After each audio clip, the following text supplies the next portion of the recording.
Welcome to I Finally Get It, where real people share real life lessons so you can have a real good life.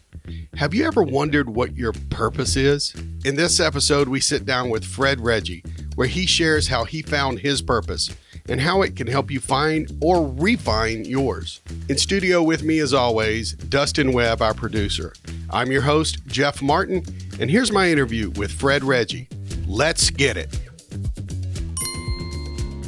The one and only Reggie is joining us in the studio today. Fred, thank you so much for being here. Jeff, thanks for giving me this opportunity. It's wonderful to be here. It's so great. You know, Fred and I are both business coaches, and we've worked together and we've collaborated for years. And so, you know, we got a lot to learn. We got a lot to talk about. We've come full circle from the time we first met. We really have. Haven't we? We figured a lot of stuff out, haven't we? I know. We go straight to the moment when you said, I finally get it. Kind of give us that moment. I've given that a lot of thought, Jeff, and it's hard to pinpoint a specific moment, but I would say when I was doing my work with St. Jude Children's Research Hospital, I had been serving on the national board for 10 years, and then I began developing the St. Jude Dream Home program into a national program for St. Jude. I actually went to work for St. Jude.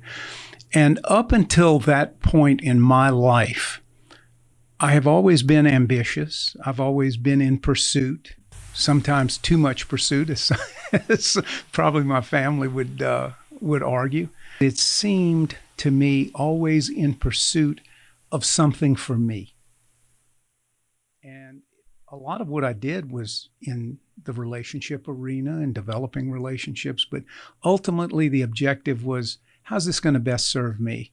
You know, everybody listens to that favorite radio station, WIIFM, what's in it for me? Mm-hmm. And I've that was me for a long time. When I got involved with St. Jude, I realized that there was a much bigger purpose to serve. Okay, and at first I thought, well, it's serving the children of St. Jude Children's Research Hospital and helping with the fundraising to raise money to conduct research.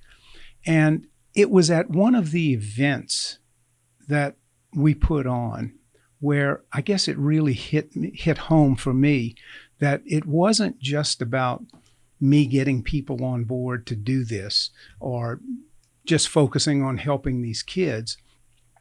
We had a luncheon, a fundraising luncheon here in Lafayette, as a matter of fact.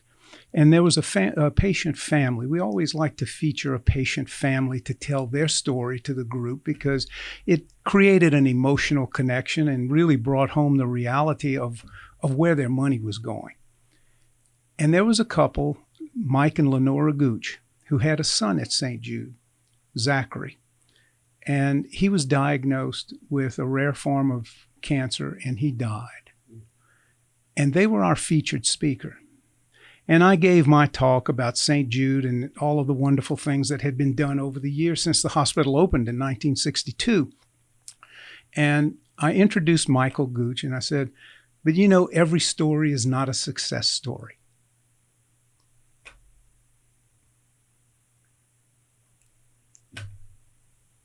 This one gets me. Yeah.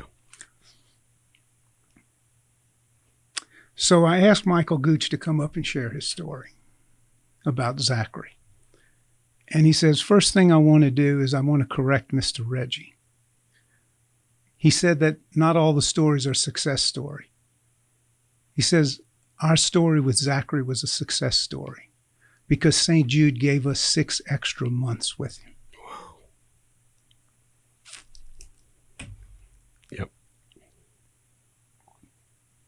And that hit me. It hits me today, as you can tell. Sure. I'm not shy about being emotional. But it was at that moment I realized that there was a much bigger purpose that I was serving in my role with St. Jude. And yeah, I was an employee and I was making money and, you know, I was being paid well for what I did. But I realized how far reaching it was. And that I was really in the service of serving other people at a much deeper level. Okay, I gotta hit the light because that's a light bulb moment. You were in the service of serving other people. Yeah, at a much deeper level and a much broader level than I had imagined up to that point. Yeah. Because it wasn't just about the children who were treated at St. Jude, but also the families that were impacted by the work. And that translated into the emotional connection that the donors would attain in service to St. Jude. Yeah, that's beautiful. I always say that that's the work in my life that always put me in touch with the best side of people, because I saw the best side of people in all of that work. Yeah, it's amazing. Yeah. Yeah, and it's what I don't know that the listener listening to this really caught on to. They had the Dream Home Project, and you really multiplied that to what it is today. And very few people probably know that that's Fred Reggie's doing. Well, Fred Reggie and a team of a lot of support. You know, I was kind of the guide in the process, and we successfully guided the Dream Home program, which started in Shreveport, Louisiana in 1991 and had run for about 5 years and was raising about $500,000 a year for St. Jude. We decided to do one in Lafayette, and the first year we raised $600,000. Then we put a committee together in Baton Rouge, and Baton Rouge did one the next year, raised $600,000. In the meantime, Lafayette went up to $878,000 in the second year. And it was at that moment where I decided that I could best serve I was serving on the board at the time. And I said, you know, I could serve the organization in a bigger capacity, and maybe we can develop this into a regional fundraiser for St. Jude. That $600,000, by the way, was a first-time fundraising record. I brag about that because I'm very proud of that accomplishment and proud of what all of the people in Acadiana that came together to make that happen. Yeah. Okay, they got it. They really did. They got it, you know? And so, long story short, over the next 10 years, I wound up going around the country facilitating the inaugural Dream Homes. And when I left the program 10 years later, we had given away that year 38 Dream Homes in 16 states and raised $26 million. That's huge. It is huge. It is huge. And at the end of 10 years, that year we gave away 38 homes in 16 states around the country and raised $26 million. And the program continues today. I think they give away about 40 houses nationwide every year. It's a big, big fundraiser. And I don't say that to impress anybody other than there's so much goodness out there, and there's so many people who, if given just a little direction, they step up to the plate. And again, we go back to that service component. Yeah. My father had a service station in 1933. He was 18 years old, and he opened a service station in Crowley, Louisiana. And years later, I discovered some letters that he had written to my mother on the station letterhead. He had letterhead, it said Reggie Service Station. But I didn't notice until after reading several letters, there was a tagline.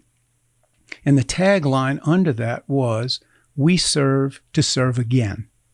That is And Jeff, amazing. That hit me between the eyes. We serve to serve again. It's not a one-off. We're not serving for us. We're serving to encourage a relationship, a give and take. Yeah. And that's become my motto as a business coach.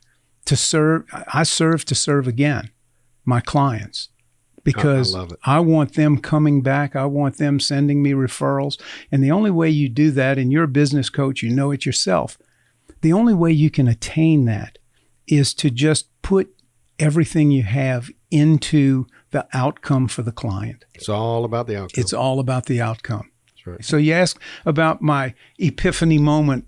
That was when I finally got it, and I realized that I had to elevate my thinking. I mean, look, I created businesses just to create a paycheck. Mm-hmm. Correct. Okay. But I had to elevate my thinking that in service to other people, that's where the reward is. You know, whatever you make is just a scorecard. So you put everything you have to make other people's lives better. In my case, as a business coach, to help with team development, service culture, relationship building, sales, and communication, because that it creates a better work environment and it's more productive. And it all drops to their bottom line, which is really the objective. You know, this, I agree 100% everything, but this didn't all start at St. Jude. One, your father was a hardworking man. You learned a lot from him, all of your family, and you've done a lot. You've had a lot of different roles over the years. Yeah. We don't need to go into every single one of them, but you have a fascinating history, and you probably took something away from every single job, every single company. Absolutely. Everything in my life has been a stepping stone. Yeah. I think I had fertile ground. The groundwork was laid. I came from a family, a service-oriented family. My father, who was a Lebanese immigrant, came to this country when he was 5 years old. His brothers, his sister, everybody in our family was in service to someone. And that laid a foundation for me. And I analogize that, Jeff, to I had a nice farm, but I was planting the wrong seeds. Tell me about that. No, I mean, it's just, again, it's, you know, I'll go back to WIIFM. What's in it for me? The seeds I was planting, for the most part, was, you know, I don't care if the whole field grows. I just want to make sure that I've got 3 or 4 corn stalks so I can eat off of it. Got it. Does that make sense? Oh, 100%. Yeah. I grew up in Crowley, Louisiana, had a wonderful family life, a happy home, a happy childhood. I was not rebellious. I kind of kept my rebellion to myself because I knew if I said anything, I'd get in trouble. But I became an Eagle Scout, played football in high school. I was class president when I was a senior, altar boy from the time I was in the 5th grade until the time I graduated. Yeah. The groundwork was there, okay? And for some reason, I never did take ownership of who I was. Of who Fred was. Yeah. I wasn't just individually, who was I? And for the better part of my life, I struggled with that, Jeff. You were just finding your way. But for most of us, it's a journey of discovery. It is.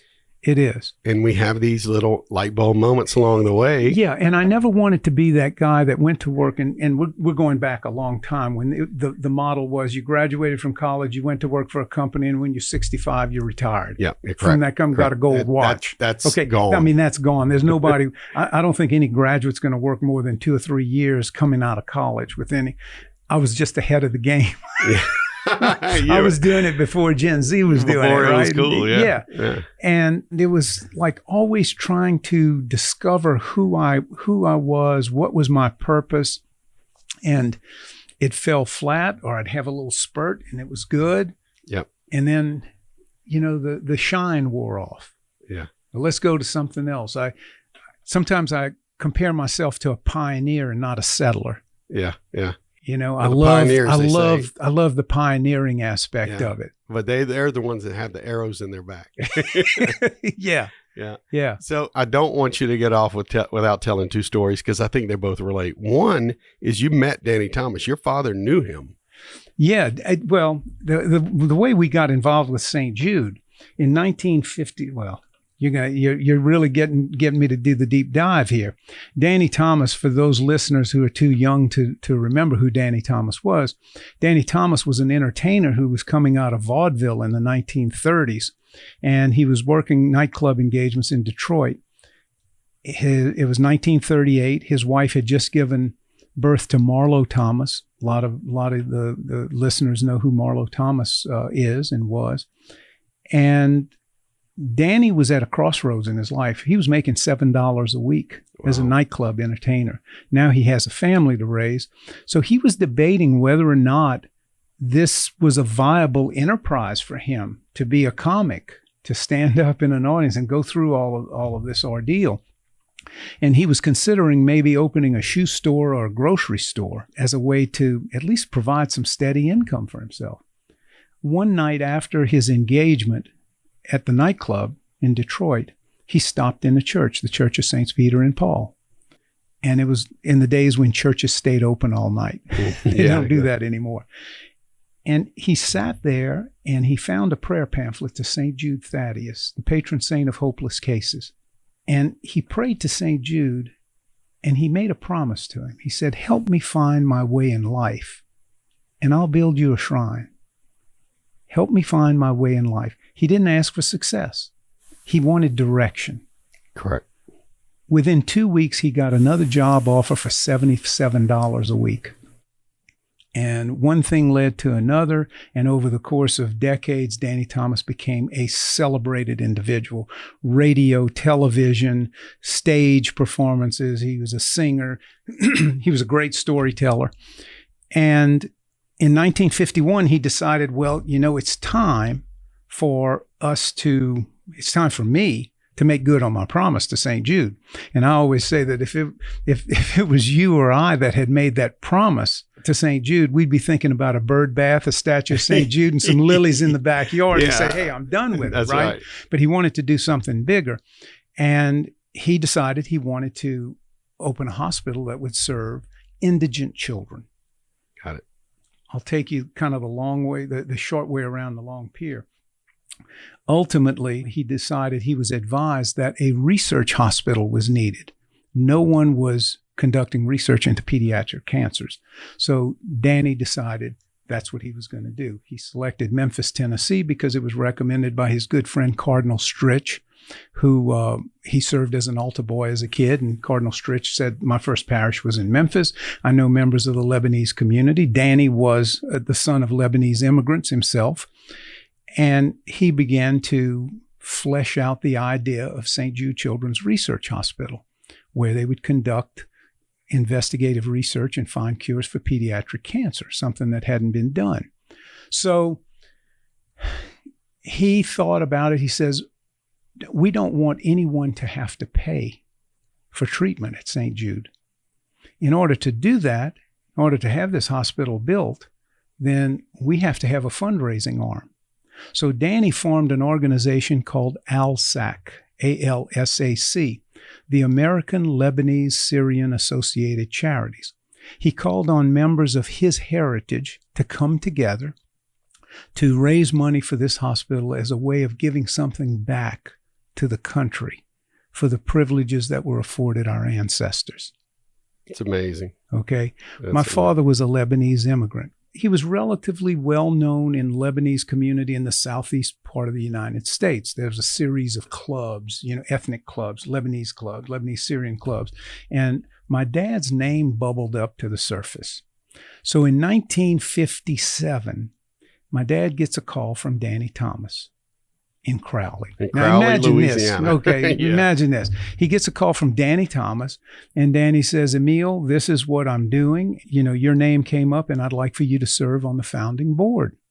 So my dad apologized. He said, I'm honored. I'm flattered.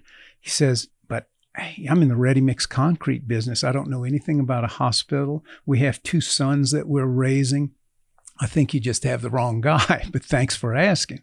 Danny says, well, thank you for saying yes. I'll see you at the first board meeting in Chicago in October. And they sent all the paperwork in, and my dad was literally drafted onto the board. That is outstanding. Yeah. And he served on the board. When he died, he was an emeritus member. Yeah. And I've seen pictures, though, of Danny in your house in Crowley. Am I right? Oh, yeah. Yeah. It's amazing. Yeah. I mean, over the years, I interacted with Danny. He would come to all of our board meetings when I was serving on the board. He was very engaged. Yeah. A lot of people think he just lent his name to St. Jude, but no, he was the founder and he was very active. And he turned over the whole decision-making process to his board, in which he had a lot of confidence. So Danny never came in to override anything. He was just always there as support. He was a wonderful guy. He really was. He was very passionate about St. Jude. And if you look at this, and the next story I'm going to ask you about, they all have that same alignment, serving to serve others, right? And that's what built that. It is just unbelievable. Absolutely. It's the most selfless enterprise that I've ever been involved with. Yep. And I think it's beautiful, though, that once you really got into that selfless enterprise, a lot of things fell into place for you. It did. And I will tell you that I am where I am today because of for lack of a better term, Jeff, a skill set that I developed during my tenure with St. Jude.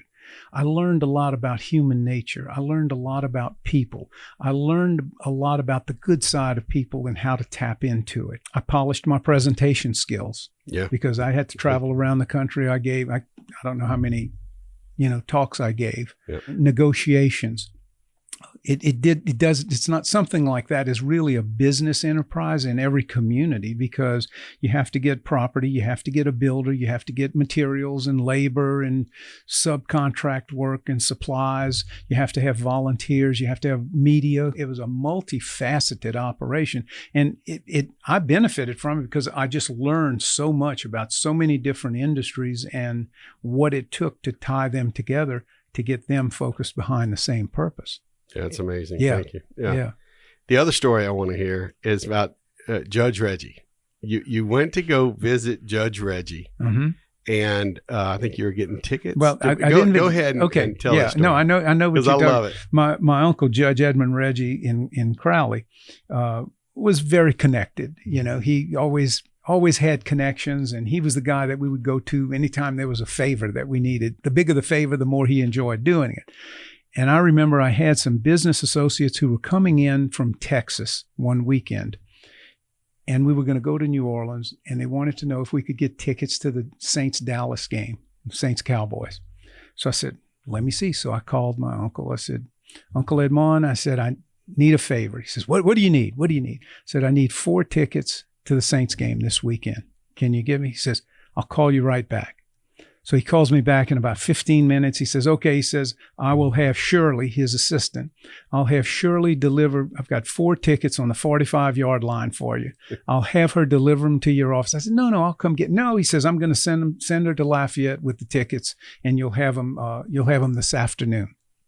So I said, look, thanks. I said, how much do I owe you for that? He said, come on, man. I'm not in the ticket business. I'm in the Fred business. I'm in the Fred business. And man, that just stuck with me because that's who he was. And, it's something that I aspire to.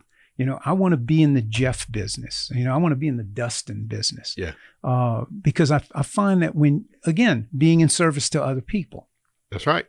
So it all comes back to that. Yeah. And you know what? Yeah.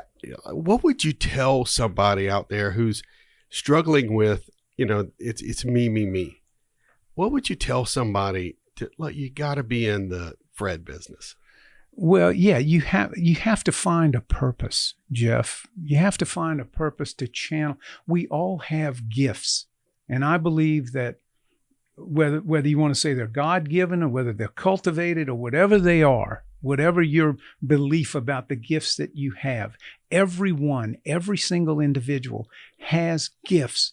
And we are obligated to share those gifts with other people, to use those gifts to benefit other people. Yeah. Some people, it's a gift of money, of wealth. They have it and they use it. But there's so much that people take for granted about who they are and the skills they have and the talents they have. The imposter syndrome, you and I have had conversations about the imposter syndrome, how it overtakes your value of self-worth. Like, I really can't make an impact on anybody else. Yeah. Who am I? Who am I to offer this suggestion? Who am I to offer this guidance? Who am I to go to someone and say, hey, Jeff, I can help you in your business. I can help you develop your team to the level that they need to be developed to move the company forward. I can work with your individual executives or your managers and have them take on a completely different approach to their business to where it shows up on the bottom line. Who am I to say that? Well, and if you have those skills, then you're kind of obligated to share. You are obligated. And I think everyone realizes that, but it's to believe in yourself. It's to believe in those skills that you have and to believe that that someone can use them. Yeah. I mean, I have conversations with people all the time, and you throw out a little nugget in conversation, and all of a sudden it's an I get it moment, an epiphany for them. And I'm saying, well, that's simple. I mean, I've been carrying this thing in my toolbox for 30 years. Exactly. But and we have a tendency to take our own skills and talents for granted. That's right. And we reduce the significance or the importance of them. But going back to your main point, if you had those skills, even if you had a little imposter syndrome going, if your purpose was to serve others, yep, then you would give that readily. Right. It rises above that feeling. But that's right. Sometimes it's very difficult. I don't have to tell you. I know it was difficult for me to break through it, to validate who you are and what you have and what gifts you have and what talents you can bring to the table for other people. Yeah. And to be willing to step into that space and have those conversations. That's great. So I always like to leave with giving you the last word. And I ask this same question to everybody. When someone encounters you, how do you leave them different and better just because they came in touch with you? You know, it's interesting you say that. I met a guy years ago in my work with St. Jude, and he was a builder in Savannah, Georgia. I can't remember his name, but he got up and he said a few words and he said, you know, there are no neutral encounters in life. When you meet someone, you either pull them up or you push them down. You never walk away the same. And I've always tried to keep that at the forefront of my thoughts, is that, you know, if we're going to have an encounter with anyone, make it count. And there's a card that I carry. In fact, I have these laminated and I hand them out. And I call it My Purpose. And 3 words: ripple, resonate, and reshape. And I believe that every word, every action that we put forth it resonates. It creates a ripple that resonates with everyone it touches.